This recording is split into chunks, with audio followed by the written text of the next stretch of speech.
बिस्मिल्लाहिर्रहमानिर्रहीम। अस्सलाम वालेकुम। नाज़रीन, अंदरूनी मुल्क तो फ़ौज और अदलिया के ख़िलाफ़ हमले सोशल मीडिया पर कुछ कम हो गए हैं, लेकिन ख़त्म नहीं हुए। आपने वो तस्वीरें देख ली होंगी जिनमें जजों की तस्वीर और आर्मी चीफ और दूसरे लोगों की तस्वीर पर लोग मुसलसल जूते बरसा रहे हैं। ये इस तरह की इश्ताल अंगेजियाँ कर रहे हैं, लेकिन इनकी शिद्दत बहरहाल अब कम हो गई है, जबकि पाकिस्तान से बाहर जो है इनकी मुहिम जारी है और तेज़ी उसमें ज़्यादा तेज़ी आ गई है।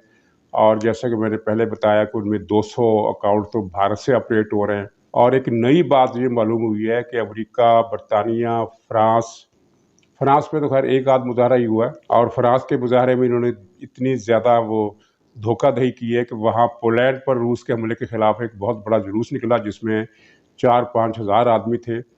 और उसमें ये पीटीआई के 50 के करीब लोग पीटीआई के परचम लेकर उसके स्टेज पर चले गए। और फिर उसकी जो तस्वीरें पाकिस्तान में जारी की गई वो ये थी कि पीटीआई के लोगों ने वहाँ इतना बड़ा मुजाहरा किया है।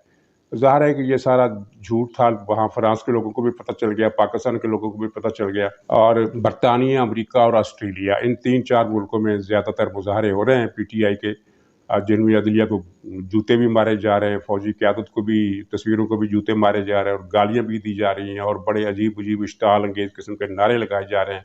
तो जो बात मालूम हुई है वो ये है कि एक ख़ास मज़हब के लोग जो 1975 में भुट्टो साहब की आइनी तरमीम के बाद पाकिस्तान छोड़ना शुरू हो गए थे, और फिर उनका ज़्यादातर रुख था अमेरिका, बरतानिया, जर्मनी, ऑस्ट्रेलिया, इन 4 मुल्कों की तरफ ये सबसे ज़्यादा गए। इसके अलावा ये फार ईस्ट भी गए, अफ्रीकी मुल्कों में भी गए, और दूसरे यूरोपीय मुल्कों में भी गए, लेकिन सबसे ज़्यादा इनका जो कंसंट्रेशन था वो इन मुल्कों में था। तो बैरूनी मुल्क जो अब मुजाहरे हो रहे पीटीआई की, उनमें आगे आगे ही नहीं बल्कि मुजाहरीन का बेशतर हिस्सा इन्हीं लोगों पर मुश्तमिल होता है। किसी भी जगह जो मुजाहरे हुए हैं वो एक वाशिंगटन वाले बड़े मुजाहरे को छोड़कर किसी भी जगह 200, 300, 400, 500 से ज़्यादा हाजिरी नहीं रही मुजाहरीन की। और उनमें से अगर इस मज़हब के लोगों को निकाल दिया जाए तो फिर पीछे जो बाकी लोग बचते हैं वो बहुत ही कम है। तो इसका नोटिस भी इदारों को लेना पड़ेगा। और ये पिछले 2 दिन में जो चीज़ें सामने आई हैं उनसे आने वाले हालात का एक रुख मुतय्यन हो गया है। मसलन ये एक्स सर्विसमैन सोसाइटी के लोग आर्मी चीफ जनरल बाजवा से मिले और उनका बड़ा एग्रेशन में थे, उनका लहजा बड़ा तेज़ था, और जैसे वो गला पड़ने को तैयार हो। और उनका मुतालबा ये था कि इमरान खान को, बैन-ए-सुकून मुतालबा ये था कि इमरान खान को वापस हुकूमत में लाओ।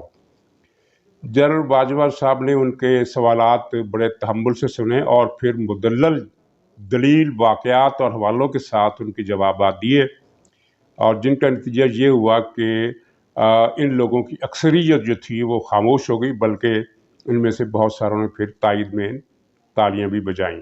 लेकिन कुछ लोग थे जो ज़ाहिर है उन्होंने अपना नज़रिया नहीं बदला। यहाँ सोचने की बात यह है कि एक्स सर्विसमैन सोसाइटी जो है वो चाहती क्या है। फ़ौज ऐलान कर चुकी है, और ये पाकिस्तान की तारीख में पहली मरतबा एक खुश आइंद इनकलाब आया है कि पाकिस्तानी फ़ौज ने ये वाज़े अल्फाज में, दो टोक अल्फाज में और खुलेआम ये ऐलान किया है कि उसका सियासत से कोई ताल्लुक नहीं होगा, वो सिर्फ अपनी प्रोफेशनल जिम्मेदारियों पर तवज्जो देगी। तो ये एक्स सर्विसमैन सोसाइटी के लोग चाहते हैं कि फ़ौज इस ऐलान को वापस ले, फिर से सियासत में आए, किसी को निकाले, किसी को लाए, किसी को हुकूमत में ज़बरदस्ती मुसल्लत करे, इलेक्शन में धांधलियाँ करे। वो सारे काम जो पीछे होते रहे जिनकी वजह से मुल्क तबाह हुआ, वो सारे काम फिर से दोबारा शुरू कर दे।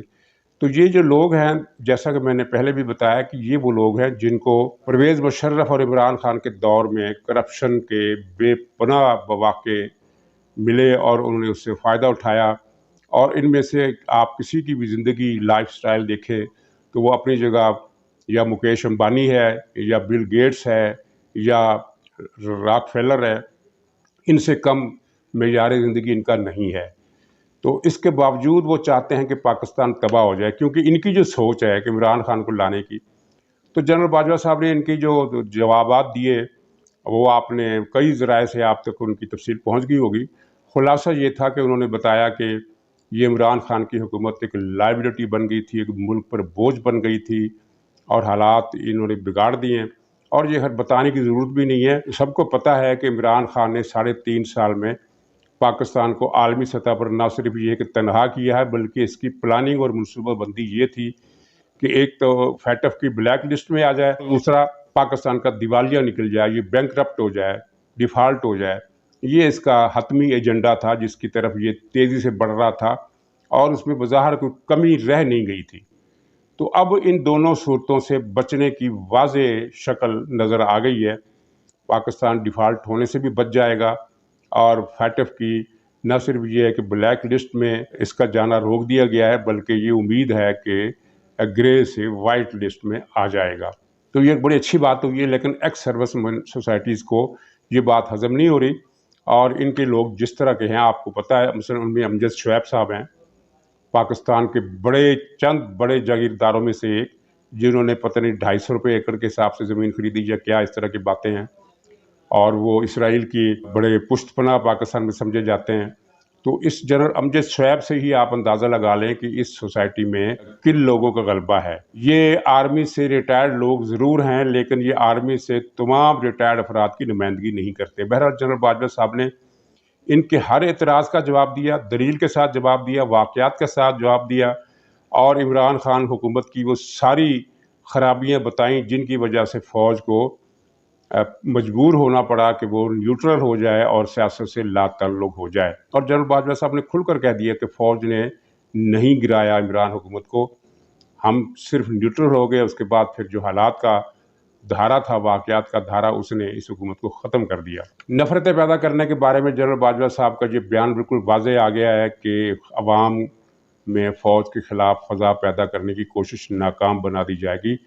और इस सिलसिले में जो वाज़ेह इशारे मिले हैं वो ये है कि अगर इमरान खान अनारकी के मंसूबे से बाज ना आया, जैसा कि उसकी पार्टी वाले बता रहे हैं कि ईद के बाद हम पाकिस्तान को ब्लॉक करेंगे, पाकिस्तान में तहरीक चलाएंगे, पाकिस्तान में कॉल देंगे और पाकिस्तान को जाम करके रख देंगे, तो जनरल बाजवा साहब से ये अल्फाज मंसूब किए गए हैं कि पाकिस्तान को अनारकी या इस तरह के हालात में धकेलने की कोशिश की गई तो फिर रियासत हरकत में आएगी। इस बयान का, इस फिक्रे का मतलब बिल्कुल वाज़ेह है और मेरा ख्याल है ये ऐसी नौबत आने से पहले ही काफ़ी सारे बंदोबस्त हो चुके होंगे। और मैं ये एक बात आपको लिख कर देने के लिए तैयार हूँ कि ये इमरान खान के जलसों का प्रोपगंडा जो हवा जो बांधी जा रही है और जिस तरह एक झूठ की मुहिम चलाई जा रही है कि किसी भी जलसे में 10 लाख से कम लोग नहीं थे, ये एक मुहिम चलाई जा रही है।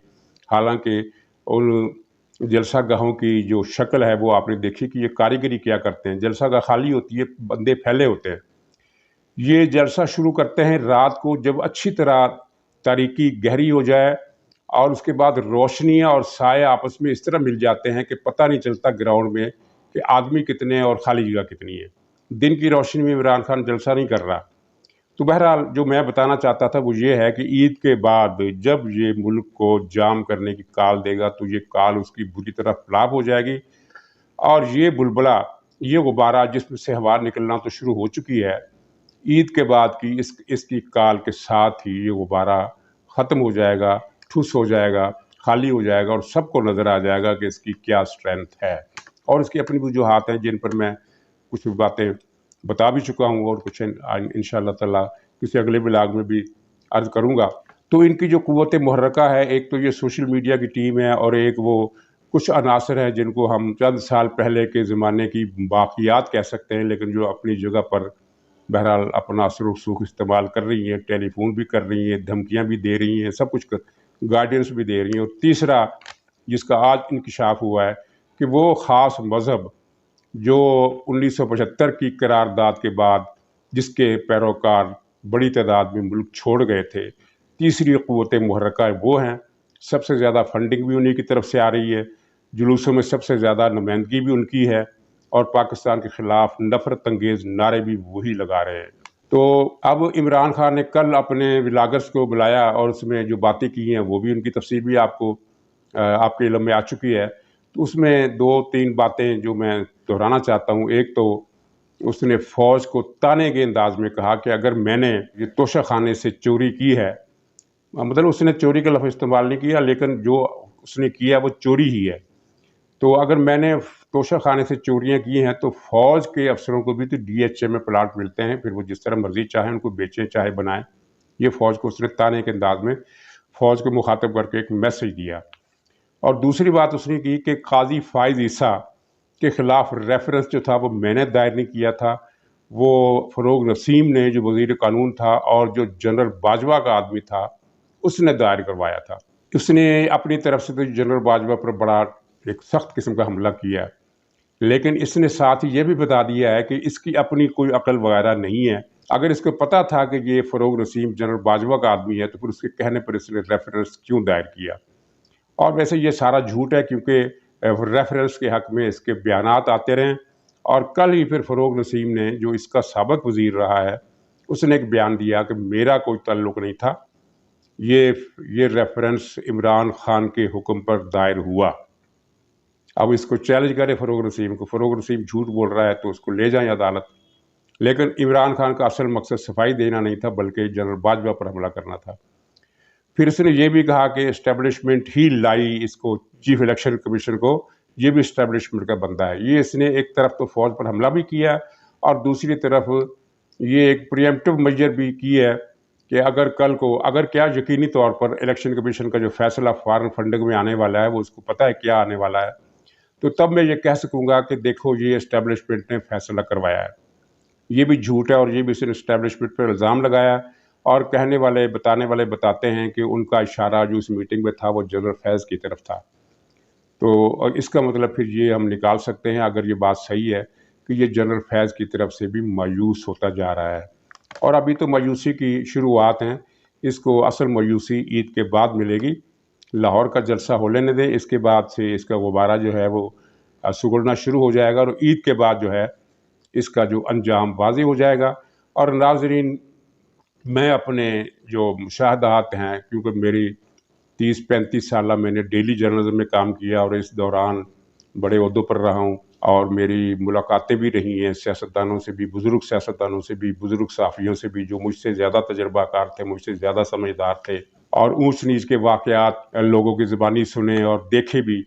तो मैं उस तजर्बे की, उस मुशाहदे की रोशनी में ये कह सकता हूँ कि इमरान खान का बाब अब बंद हो गया है। ये आखिरी वर्क़े चल रहे हैं और इसके बाद ये जो ख्वाब देख रहा है या अपने लोगों को ख्वाब दिखा रहा है कि मैं फिर आ रहा हूँ और बड़ी 2/3 अक्सरी के साथ आ रहा हूँ, तो मेरा मुख्तसर तबसरा ये है कि ये वापस आने के लिए नहीं गया। ये हमेशा के लिए जाने के लिए, हमेशा के लिए जाने के लिए गया है और इसका बाब बंद है। अब 1-2 महीना, 3 महीने, 15 दिन, 1.5 महीना, मैं नहीं कह सकता कितनी मुद्दत ये कुछ शोर शराबा, इसकी वजह से कुछ रौनक मेला रहेगा और कुछ ख़तरात भी रहेंगे और ख़तरात संगीन हैं। एक तरफ ये टीटीपी इसके हाथों में खेल रही है और दूसरी तरफ एक साजिश की रिपोर्टें बालाई हलकों तक पहुंचा दी गई हैं कि पाकिस्तान में कोई बड़ा वाक़या करा के, अब बड़े वाक़े से वाज़े नहीं है क्या वाक़या होगा, किसी अहम शख्सियत का कत्ल भी हो सकता है, किसी हमला, कोई यानी वाज़ेह शक्ल इसकी मौजूद नहीं है। तो उस वाक़े की बुनियाद पर एक खाना जंगी की प्लानिंग पहले ही कर ली गई है और खाना जंगी को उसके वाक़े के बाद फिर ये खाना जंगी को शुरू कर दिया जाएगा। ये इनका मनसूबा है, लेकिन मुझे 90% यकीन है कि ये मनसूबा सिरे से ही कामयाब नहीं होगा, ये बेल मंडे नहीं चढ़ेगी। और अगर 10% इम्कान है तो ज़ाहिर है इदारे भी खबरदार है और ये बातें हुकूमत के नोटिस में भी हैं। नाज़रीन, सियासी सूरत हाल में ये एक दिलचस्प मुतालबा मौलाना फजल रहमान की तरफ से आया है कि इलेक्शन जल्दी करा दिए जाएँ। दिलचस्प मैंने इसलिए कहा कि मौजूदा हुकूमत जो है, शहबाज शरीफ और जरदारी साहब जिसमें ज़्यादा मौसर हिस्सा रखते हैं, इनका इरादा ये है कि 1.5 साल की मुद्दत पूरी की जाए। मेरी जो जायज़ा लेने की सलाहियत है उसके मुताबिक जो राय मैंने कायम की है वो ये है कि इनको नवंबर से आगे नहीं जाना चाहिए। या तो नवंबर में इलेक्शन करा देनी चाहिए या नवंबर तक इलेक्शन का ऐलान कर देना चाहिए, फिर वो जनवरी में हो, फरवरी में हो। तो मौलाना फजल रहमान का मुतालबा इस लिहाज से दिलचस्प है कि उन्होंने उनके उस मुतालबे से मेरी इस राय में वज़न पैदा हो गया और मेरी इस राय की गोया कि उन्होंने तायीद की है। और मैं अब फिर ये कहना चाहता हूँ कि इनको 1.5 साल की मुद्दत वाला मनसूबा जो है वो तर्क कर देना चाहिए और इलेक्शन को जल्द अज जल्द से मुराद 3 महीने की मुद्दत नहीं, बल्कि जैसा कि मैंने कहा नवंबर में या तो इलेक्शन हो जाए या नवंबर में इलेक्शन का टाइम टेबल आ जाए। اس سے زیادہ ان کو نہیں جانا چاہیے، کیونکہ یہ ان کے لیے بھی نقصان دہ اور ملک کے لیے بھی نقصان دہ، ملک میں بے چینی بڑھے گی۔ اور یہ مخلوط حکومت ہے جس میں بہت ساری پارٹی ہیں، 8-9 پارٹیاں تو ہمیں نظر آتی ہیں، چھوٹی بڑی، بلوچستان کی، پختونخوا کی، سندھ کی، کراچی کی، اور 3 بڑی پارٹیاں ہیں، 4-5 چھوٹی پارٹیاں ہیں۔ تو یہ اتنی ساری پارٹیوں کی جو حکومت ہے، اس میں اختلافات بھی ہوں گے، ٹکراؤ بھی ہوں گے، پرابلم بڑھیں گے۔ ٹھیک ہے، یہ پرابلم ہر اٹھنے والے پرابلم کو حل کر لیں گے بات چیت سے، لیکن اس مشقت سے بہتر ہے کہ یہ اگلے الیکشن کرا دیں، جس میں ظاہر ہے کہ مسلم لیگ اور پیپلز پارٹی ہی پہلے اور دوسرے نمبر پر آئیں گی، تیسرے نمبر پر JUI آ سکتی ہے، ANP آ سکتی ہے، مہاجر قومی موومنٹ آ سکتی ہے، اور ادھر اس دوران جماعت اسلامی نے اپنا پلو پھر سے تحریک انصاف کے ساتھ باندھنے کا ارادہ کر لیا، جو بڑی مضغہ خیز سی اور افسوسناک کسی صورتحال ہے۔ یہ عجیب بات ہے کہ جو شخص پاکستان میں بے حیائی اور عریانی اور فحاشی اور اخلاقی غلاظت کا سونامی لے کے آیا ہے، بعض مذہبی حلقے اس کو ریاست مدینہ کا نمائندہ سمجھ رہے ہیں۔ اللہ ان کی حالت پر رحم کرے۔ تو ناظرین، اسی کے ساتھ اجازت دیجیے، انشاءاللہ کل پھر ملاقات ہوگی۔ خدا حافظ۔